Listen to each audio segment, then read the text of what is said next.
আল্লাহ পাক জীবনে কত মুনাজাত করলাম, প্রতিদিন তো একটা চেয়ারে বসি মুনাজাত করি।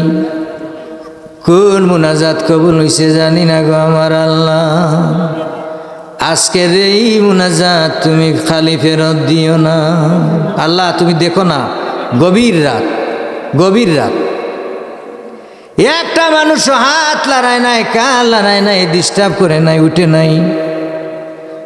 আমি দীর্ঘ সময় আলোচনা করেছি, এরা নিরিবিলি চুপচাপ এক জাক মৌমাছির মতো আমার আলোচনা শুনেছে রে আল্লাহ। এখন আমি এদেরকে কি দিয়ে বিদায় দিব আমার আল্লাহ। আমার সঙ্গে এই মুহূর্তে যারা উঠাইলেন, আমার সামনে আমার বাবারা, ভাইরা, নজন যুবকরা, দাড়ি পাকা মুরব্বীরা, ছোট্ট ছোট্ট মাসুম বাচ্চারা, বিশেষ করে আমার পর্দার আড়ালে আমার মা বোনেরা রে আল্লাহ। আমার মা বোনেরা মাহফিলে তারা দান খয়রাত করেছে, যথেষ্ট শ্রম দিয়েছে, আন্তরিকতার কোনো অভাব এদের নাই, যথেষ্ট আন্তরিকতা। আমি এখানে এসে জানতে পারলাম এরা অনেক টাকা পয়সা দান করেছে, মাহফিলটার পিছনে তাদের অনেক অবদান গো আল্লাহ।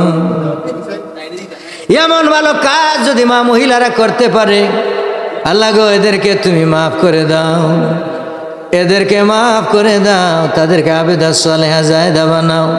এক একটা মা বোনকে গো আল্লাহ তুমি রাবেয়া বছরি বানাও, মা ফাতেমার সঙ্গে কি জান্নাত দিও আল্লাহ। এদেরকে মাফ করে দিও, সুখে রাইখো, সুখে রাইখো, ভালো রাইখো, শান্তিতে রাইখো রে আমার আল্লাহ। এই মাহফিলটা যেন প্রতি বছরে কায়েম হয়, প্রতি বছরে যেন জারি থাকে সিলসিলাটা, রসম রেওয়াজটা কিয়ামত পর্যন্ত আমার আল্লাহ জারি রেখে দিও। নাম কি আপনার? আপনার নাম? জনাব হারুন মিয়া, জয়নাল ভাই সহ অসুস্থ হারুন মিয়া। আপনার নাম কি?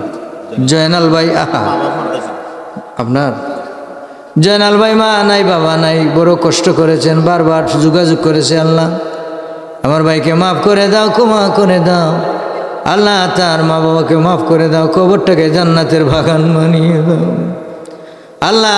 ভালো কাজ যেন করতে পারে এখানে সবাই, সবাইকে আপনি কবুল মঞ্জুর করে নেন আল্লাহ। এদেরকে আপনার হাতে আমানত দিলাম, সবাইকে দেখে রাইখো, ভালো রাইখো, সুখে রাইখো, সুখের জিন্দেগি দান করে দিও আল্লাহ।